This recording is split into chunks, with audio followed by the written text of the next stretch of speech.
মন্ত্রিসভার প্রথম বৈঠকেই বাংলাদেশ সীমান্ত নিয়ে বড় সিদ্ধান্ত শুভেন্দুর।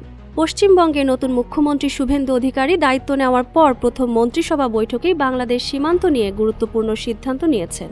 সোমবার নবান্নে অনুষ্ঠিত ওই বৈঠক শেষে তিনি জানান, সীমান্ত এলাকায় কাঁটাতারের বেড়া নির্মাণের জন্য আগামী ৪৫ দিনের মধ্যে সীমান্তরক্ষী বাহিনী বিএসএফকে প্রয়োজনীয় জমি হস্তান্তর করা হবে। মুখ্যমন্ত্রী শুভেন্দু অধিকারী বলেন, সীমান্ত নিরাপত্তা জোরদার করতে কেন্দ্রীয় স্বরাষ্ট্র মন্ত্রণালয় এবং বিএসএফকে ইতোমধ্যে প্রয়োজনীয় অনুমোদন দেওয়া হয়েছে। কাজটি দ্রুত সম্পন্ন করতে ভূমি ও রাজস্ব দপ্তরের শীর্ষ কর্মকর্তাদের দায়িত্ব দেওয়া হয়েছে বলেও তিনি জানান। তিনি দাবি করেন, আগের সরকার অবৈধ অনুপ্রবেশ ঠেকাতে কার্যকর কোনো পদক্ষেপ নেয়নি এবং জমি হস্তান্তর প্রক্রিয়াতেও নানা বাধা তৈরি করেছিল। তবে বর্তমান সরকার বিএসএফের চাহিদা অনুযায়ী প্রয়োজনীয় জমি দিতে প্রস্তুত।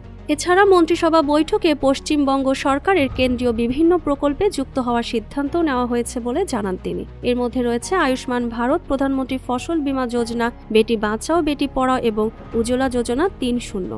শুভেন্দু অধিকারীর অভিযোগ, আগের সরকার উজ্জ্বলা যোজনার লক্ষ লক্ষ আবেদন কেন্দ্রীয় সরকারের কাছে পাঠায়নি। নতুন সরকার দ্রুত সেই আবেদনগুলো পাঠানোর উদ্যোগ নেবে বলেও তিনি জানান।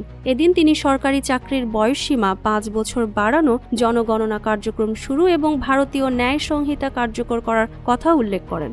তার ভাষায়, নতুন সরকার সবাইকে সঙ্গে নিয়ে কাজ করতে চায় এবং জনগণের আস্থা অর্জনই তাদের প্রধান লক্ষ্য। Afsana Methin, face the people.